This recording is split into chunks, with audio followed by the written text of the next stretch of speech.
మీ ఇద్దరికి టైం ఎంత అవుతుందో తెలుస్తుందా?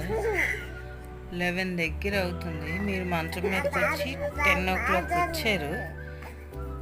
ఇప్పుడు దాకా పడుకోకుండా తండ్రి కూతుర్లకి ఆటలా ఆటలా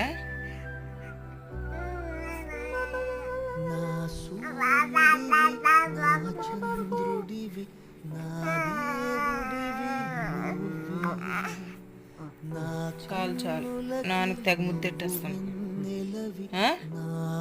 పడుకోకుండా ఆటలా నీకు? టైం ఎంత అవుతుంది?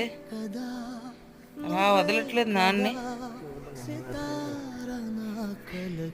డైట్ నాన్న దగ్గరికి వెళ్ళిపోతే ఎలాగమ్మా? ఇట్రా